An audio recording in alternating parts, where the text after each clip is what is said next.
Bismillahirrahmanirrahim. Assalamualaikum warahmatullahi wabarakatuh.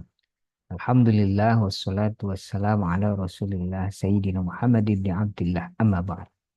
Teman-teman semua, di pertemuan kedua ini insya Allah kita akan melanjutkan belajar kita bersama tentang filsafat Islam.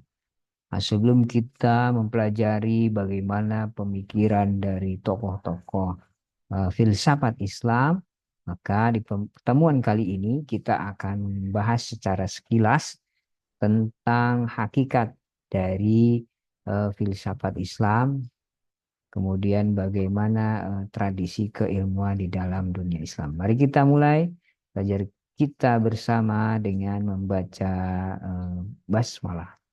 Bismillahirrahmanirrahim. Ya, dari hakikat. Hakikat dari filsafat Islam. Di pembahasan kali ini, kita akan belajar bersama mengenai pertama, definisi dari filsafat Islam itu sendiri. Kemudian objektivitas, selanjutnya metode, dan yang keempat kegunaan dan hubungannya dengan filsafat Yunani dari berbagai macam pandangan. Pertama, tentang definisi filsafat Islam itu sendiri, kalau kita lihat dari filsafat sebagai sebuah alat, artinya ketika filsafat sebagai alat, ia tidak saja berfungsi eh, mengantarkan kita untuk masuk memahami kehidupan, tidak saja berfungsi untuk mengantarkan kita untuk masuk memahami kehidupan, tetapi juga menemukan kearifan di balik kehidupan itu sendiri. Nah, kearifan adalah puncak dari berfilsafat. Nah, seperti kemarin secara sederhana disampaikan, Philo dan Sophia. Artinya filsafat secara bahasa itu artinya adalah cinta kebijakan. Maka kearifan ini adalah puncak dari berfilsafat. Nah, kearifan akan muncul jika antara aktualitas teori sebagai entitas filsafat dengan realitas perilaku kita itu berpadu. Artinya membumi dan nyata adanya. Untuk itu, sudah seyogianya kita berterima kasih kepada para filosof ya yang yang hidup, para filosof yang hidup, di mana para filsuf yang hidup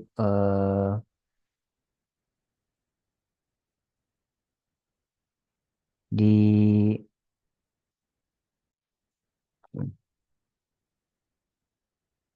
berterima kasih kepada para filsuf yang eh, hidup pada zaman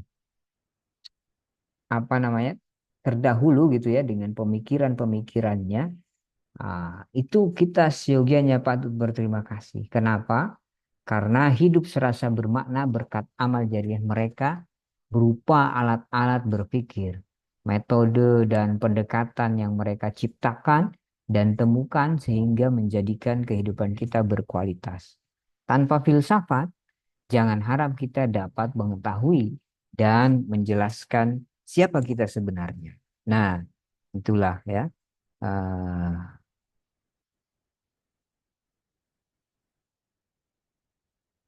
Kemudian dari Ibnu Sina dan Ibnu Rushd yang peripetarik, Suharwadi yang iluminasionistik, kemudian mulai Sadra yang teosofi transenden, Ibnu Arabi dengan wahdah al-wujudnya hingga Al-Kindi dengan falsafah al-ulanya, itu semuanya bertujuan untuk mengetahui hakikat realitas kehidupan dengan menggabungkan segenap sumber pengetahuan secara integratif, yaitu akal, intuisi juga, serta wahyu di sana Kak, bermain. Nah, apa sih kemudian manfaatnya kita belajar filsafat Islam ini? Ya kita pelajari bagaimana cara para tokoh-tokoh Islam di dalam berpikir, kemudian bisa mengaktualisasikannya di dalam kehidupan sehari-hari. Nah, selanjutnya yang kita pelajari dari bagian yang kedua dari filsafat ini adalah eh, definisinya, bahwa definisi dari filsafat Islam itu sendiri itu merupakan sebuah studi tentang pertanyaan yang mendasar mengenai eksistensi, pengetahuan dan etika di dalam kerangka ajaran Islam. Nah, ini melibatkan penggabungan antara apa namanya? Antara prinsip-prinsip prinsip-prinsip apa? Antara prinsip-prinsip eh, apa namanya? Prinsip-prinsip yang sifatnya iman dan penalaran rasional. Gitu. Ini digabungkan. Kalau kita lihat secara sejarah, banyak buku-buku hari ini yang kemudian berkembang bagaimana eh, kajian-kajian filsafat Islam yang ada sampai saat ini di perguruan tinggi, itu bahkan di tingkat pascasarjana, itu banyak yang berkutat pada masalah sejarah dan metafisika. Kenyataannya yang keluar dari dua kajian pokok tersebut tidak banyak gitu ya. Eh, Silabus dan buku-buku dasar filsafat Islam di perguruan tinggi tidak banyak yang keluar dari dua kajian pokok tersebut. Tadi ada sejarah dan metafisika. Nah, bahasannya pun berkisar pada masalah sejarah perkembangan filsafat, aliran-aliran filsafat, dan pemikiran metafisika masing-masing tokoh. Akibatnya, kajian filsafat Islam itu menjadi tidak mengalami kemajuan yang berarti, apalagi memberikan kontribusi yang signifikan bagi perkembangan pemikiran Islam. Nah, padahal kajian filsafat sesungguhnya bukan sekedar sejarah dan metafisika saja, melainkan juga ada epistemologi, kemudian juga ada etika dan estetika. Epistemologi itu kajian tentang metodologi dan logika penalaran, sehingga filsafat berarti kajian tentang cara berpikir. Bagaimana cara berpikir? Yaitu berpikir kritis, analitis, dan sistematis. Artinya, filsafat lebih merupakan kajian tentang proses berpikir dan bukan sekedar kajian tentang sejarah dan produk pemikiran. Nah, harapannya nanti dengan belajar filsafat Islam ini kita bisa kemudian juga secara epistemologis kita bisa memahami metodologi dan logika penalaran sehingga kita bisa berpikir dengan kritis dan analitis. Nah, kita pelajari dan sistematis kita pelajari dari pemikiran-pemikiran para filsafat Islam. Nah, itu dari filsafat Islam yang akan kita pelajari ini. Nah, apa sih kemudian objek-objek apa namanya? Objek-objek dari objektivitas dari filsafat Islam. Nah, terdapat banyak sekali sebetulnya tujuan dari filsafat Islam. Eh, Islam itu meliputi tujuan filsafat Islam itu pertama pemahaman tentang iman. Bagaimana eh, memperjelas dan membela keyakinan Islam menggunakan logika. Ini tujuan dari filsafat Islam. Yang kedua, bagaimana filsafat Islam ini bertujuan untuk mengintegrasi ilmu dan agama. Artinya menjembatani antara wahyu dan akal, gitu ya. Di dalam wahyu eh, dijembatani dengan akal sehingga apa namanya wahyu ini eh, sebagai panduan terhadap ilmu-ilmu yang berkembang. Nah, yang ketiga, filsafat Islam ini bertujuan untuk eksplorasi realitas. Artinya apa? Memahami alam semesta dan tempat manusia di dalamnya. Nah, ini mengeksplorasi realitas yang ada. Nah, perspektif di dalam membaca banyak fakta sejarah, terutama terhadap sejarah peradaban umat Islam. Ini tujuan dari filsafat Islam. Bisa untuk apa namanya? Pemahaman iman, kemudian integrasi ilmu dan agama. Yang ketiga, eksplorasi realitas. Atau juga bisa sebagai perspektif di dalam membaca banyak fakta sejarah. Nah, terutama terhadap sejarah peradaban umat Islam. Selanjutnya, metode yang digunakan di dalam filsafat Islam, kita bisa menggunakan metode rasionalisme. Artinya apa? Rasionalisme ini kita menggunakan logika dan argumen untuk menganalisis konsep-konsep teologis. Bagaimana logika kita maksimalkan dan argumen itu untuk menganalisis konsep-konsep yang sifatnya teologis, ketuhanan, gitu ya. Nah, selanjutnya bisa dengan metode empirisme. Bagaimana dengan metode empirisme? Kita eh, mengkaji filsafat Islam ini itu bisa dengan mengandalkan observasi dan pengalaman untuk mendukung argumen tadi.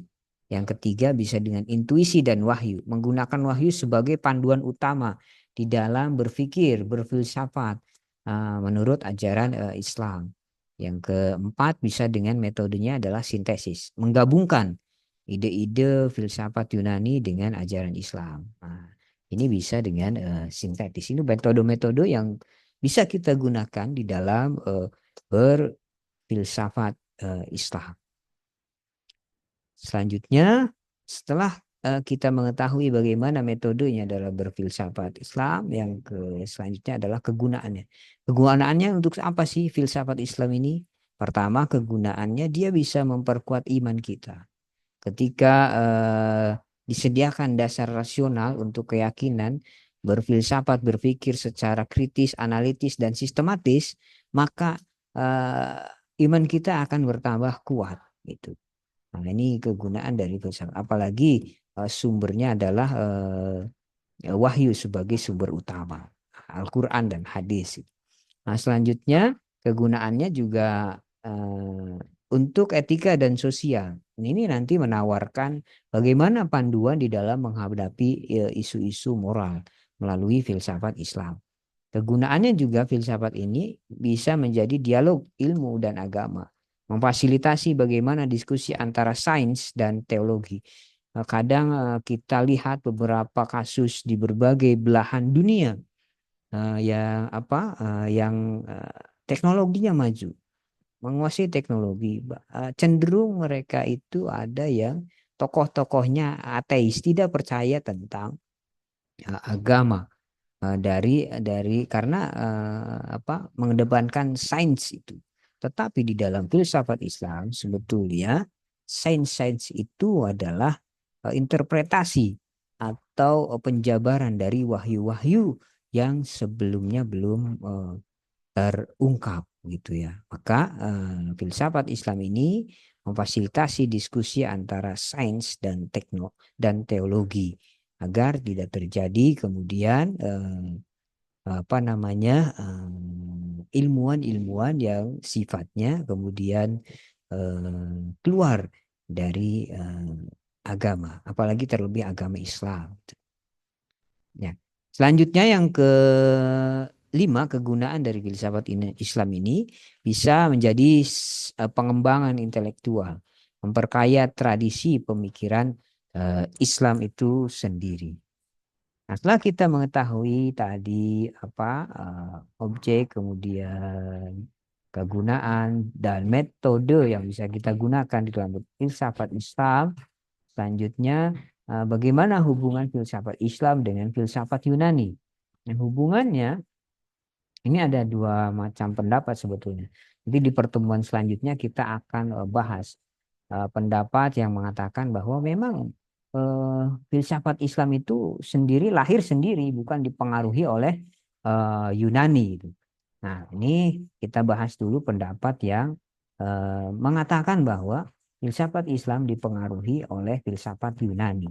Itu melalui apa? Pertama, melalui pengaruh awal karya-karya Aristoteles dan Plato yang diterjemahkan dan diterapkan dalam konteks Islam. Ini secara rinci nanti kita akan bahas di pertemuan selanjutnya. Bagaimana di zamannya siapa karya-karya filsafat Yunani kemudian diterjemahkan, diterapkan di dalam konteks Islam, diterjemahkan ke dalam bahasa-bahasa Arab.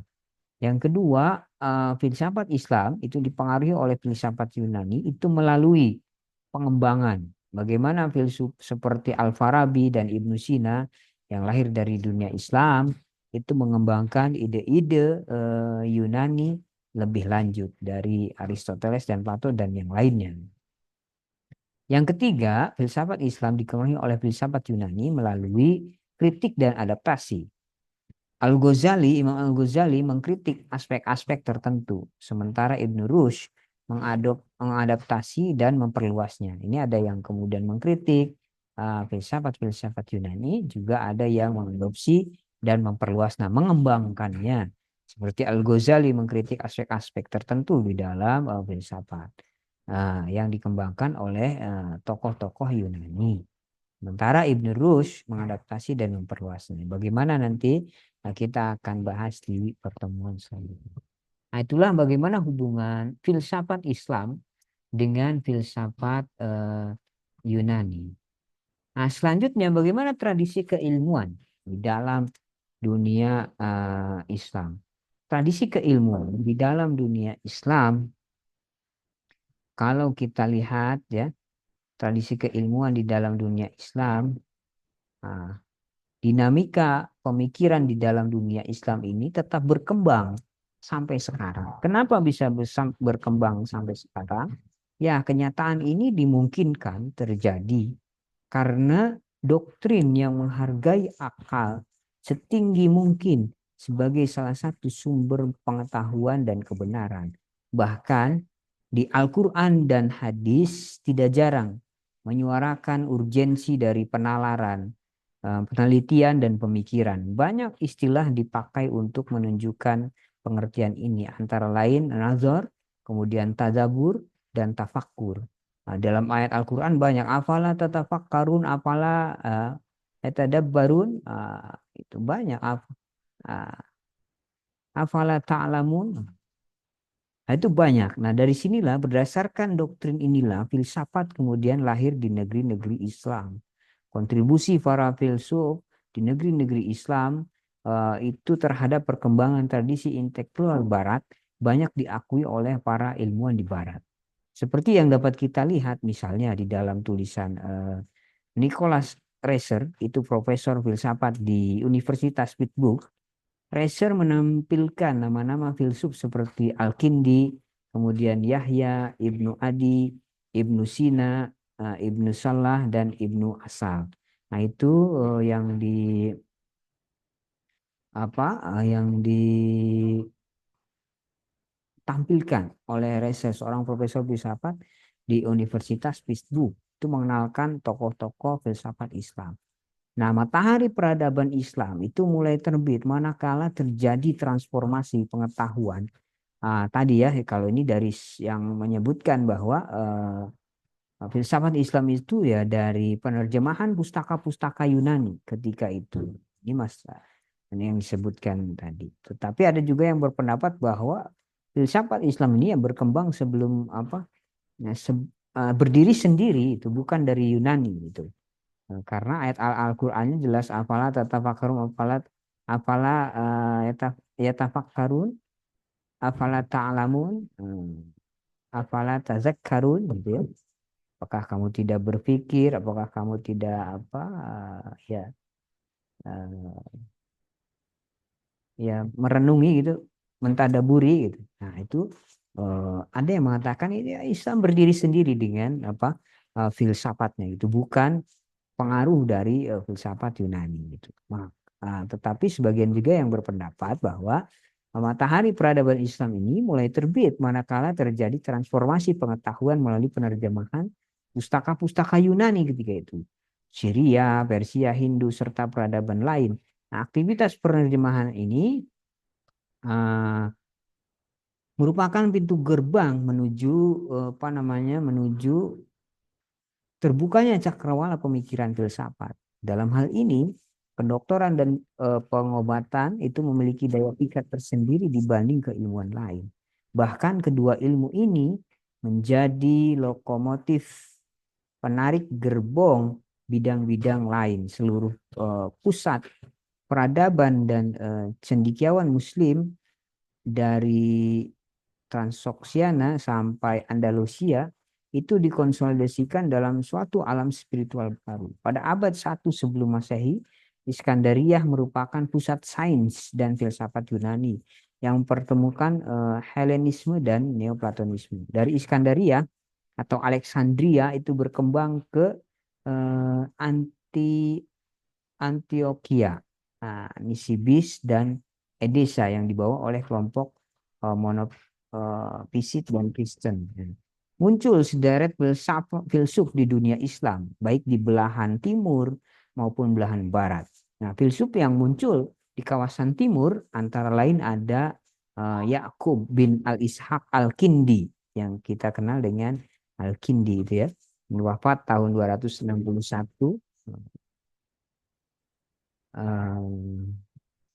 Hijriah atau 873 Masehi. Nah, Abu Bakar Ar-Razi. Ini Abu Bakar Ar-Razi wafat tahun 133 Hijriah. Kemudian juga ada Abu Nasr Al-Farabi, ya, yang kita kenal dengan Al-Farabi itu sahabatnya. Ini beliau wafat tahun 339 Hijriah. Ibnu Sina, kemudian Ibnu Miskaweh, Ikhwan As-Sofa, dan Al-Ghazali. Nah, sedangkan di zona barat itu muncul juga Ibnu Bajjah, Ibnu Tufail, dan Ibnu Rushd. Nah, nama-nama ini merupakan filsuf paling populer di zamannya dan dikenal sebagai punggawa filsafat. Beberapa filsuf lain yang kurang tersohor tapi memiliki kontribusi yang tidak sedikit bagi hasanah filsafat ada juga Al-Amiri, ada Suhrawardi dan At-Tusi. Di Baghdad juga ada kelompok filsuf yang secara akademis dekat dengan filsuf Kristen. Itu ada Abu Bisr Matta bin Yunus dan muridnya Yahya bin Adi. Nah, dari sini juga ada dua tokoh belakangan ini yang dapat ditelusuri melalui karya-karyanya. Ada Abu Hayyan atau Hidi, gitu ya. Ada juga Abu Sulaiman As-Sijistani, gitu. Nah, Abu Hayyan di tahun 414 atau As-Sijistani di tahun 390-an. Nah, pembahasan berikutnya diteruskan juga dengan tokoh-tokoh pasca Ibnu Rushd di kawasan Islam bagian timur dan barat. Contohnya ada Nasiruddin At-Tusi, Mullah Sadra, Ibnu Masarah, dan lain sebagainya. Nah, itu bagaimana tradisi keilmuan di dunia Islam. Nah, sekilas tentang filsuf minor yang disebutkan oleh istilah dari Mulyadi Kartanegara. Ada sebagian tidak sedikit filsuf yang mempunyai konsen besar bagi perkembangan filsafat, tetapi nama dan buah pemikirannya masih asing di telinga orang kebanyakan. Hal ini disebabkan karena tidak adanya kurikulum yang mengekspos nama dan pemikiran mereka. Nah, kurikulum filsafat Islam di perguruan tinggi ini tidak beranjak dari stagnasi kalau menurut kita lihat dari sejak buku kecil karya Harun Nasution berjudul Falsafah dan Mistisme dalam Islam itu diedarkan sebagai acuan kurikulum. Selama ini kajian filsafat Islam itu tak pernah lepas dari pembahasan tokoh-tokoh seputar Al-Kindi, Ar-Razi, Al-Farabi, Ibnu Sina, Al-Ghazali, Ibnu Rushd, Lutfi Jumu'ah misalnya memenuhi kitabnya di dalam Tarikh Al-Falasifah Al-Islam fi Al-Masyriq wal Maghrib dengan kajian tentang Al-Kindi, Al-Farabi, Ibnu Sina, Al-Ghazali, Ibnu Bajjah, Ibnu Tufail, Ibnu Rushd, Ibnu Khaldun, Ikhwan As-Sofa, Ibnu Haytham itu ya, Muhyiddin Ibnu Al-Arabi dan Ibnu Miskaweh. Nah, demikian pula tulisan-tulisan lain banyak yang Di dalam apa namanya Ibnu Sa'id dalam bukunya, buku Studies in Muslim Philosophy serta beberapa buku lain yang terdapat disebutkan satu persatu. Kenyataan ini mengandung keprihatinan tersendiri, sebab akan memunculkan kesan seolah-olah ada eskalasi filsuf Muslim yang tidak begitu besar. Padahal kitab Uyul Anba Fitobakoh Al-Atiba itu karangan Ibnu Abi Usaibiyah yang digarap pada abad 13 Masehi menginformasikan bahwa eh, rahim peradaban Islam itu telah melahirkan banyak sekali tokoh-tokoh, tidak kurang dari 300 filsuf. Jadi dari laporan ini, nah pertanyaan yang patut dimunculkan ialah mengapa terjadi penyusutan dari jumlah yang demikian besar ini. Nah, biang persoalan ini sebenarnya ya uh, apa namanya ya kita itu ya menjamurnya buku-buku karya orientalis yang secara sengaja mengekspos nama-nama filsuf konvensional dalam karya mereka. Pengaruh orientalis ini tidak kecil bagi dunia intelektual Islam. Pada gilirannya mempengaruhi genre penulisan filsafat. Misalnya buku Tarikh Al-Falasifah Al-Arabiyah karya Hana Al-Fakhuri yang memuat nama-nama filsuf besar saja gitu ya. Nah, yang minor filosofer ini artinya yang filsafat para filsuf yang apa tidak terekspos gitu ya masih banyak sekali. Tadi sebutkan ya tidak kurang ada 300 filsuf besar, filsuf Muslim itu. Keprihatan ini juga disinggung oleh salah satu cendekiawan Muslim modern yaitu ada Said Hussein Nasr. Said Hussein Nasr itu di dalam Three Muslim Sects, Nasr mengungkapkan penulisan sejarah Islam konvensional itu kerap meloncat ke pembahasan mengenai Al-Kindi, Al-Farabi hingga Ibnu Sina. Padahal antara Al-Farabi kemudian juga apa namanya antara Al-Farabi dan Ibnu Sina itu terdapat filsuf penghubung yang turut meramaikan parade filsafat di dunia Islam. Mereka antaranya adalah Abu Al-Wafa, kemudian juga ada Abu Sahal Al-Kuhi, Ibnu Yunus, Abdul Jalil As-Siji, Al-Biruni, Ikhwan As-Sofa, kemudian ada Al-Khawarizmi, Ibnu Nadim, Abu Barakat Al-Baghdadi, Ibnu Miskaweh juga ada di situ, Abu Sulaiman As-Sijistani, Abu Hayyan Al-Tauhidi, dan Abu Al-Hasan Al-Amiri. Nah, dari sederet nama ini, hanya As-Sijistani dan Al-Amiri yang gaungnya kurang terdengar di kawasan dunia Islam dan Barat. Padahal pemikiran-pemikirannya itu cukup luas dan kontribusinya amat besar bagi perkembangan filsafat selanjutnya. Nah, Asyidistani misalkan yang hidup antara tahun 310 sampai 390 Hijriah. Nah, dan dikenal sebagai murid Mata Ibnu Yunus dan Yahya Ibnu Adi. Asyidistani juga tersohor sebagai pelopor filsafat di Baghdad. Bahkan kediamannya itu sering dipakai untuk berkumpul dan berdiskusi para filsuf. Ia adalah seorang pakar logika dan penulis buku sejarah. Nah, nanti kita akan bahas jika waktunya cukup tentang As-Sijistani ini. Nah, sementara Al-Amiri juga yang hidup sejaman dengan As-Sijistani dipandang sebagai filsuf penghubung antara Al-Farabi dan Ibnu Sina. Karyanya berjudul As-Sa'adah wal Is'ad dan Al-Amad Al-Abad mendapat respon positif dari pemikir besar sesudahnya.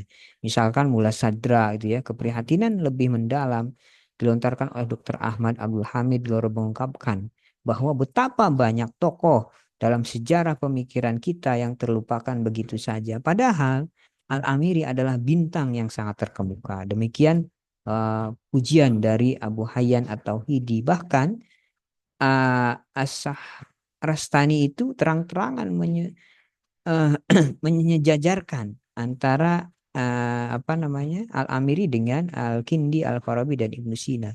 Karena Al-Amiri tercatat dalam sejarah sebagai pembela filsafat ketika diserang oleh para ahli kalam yang menuduh filsuf sebagai seorang yang ateis gitu.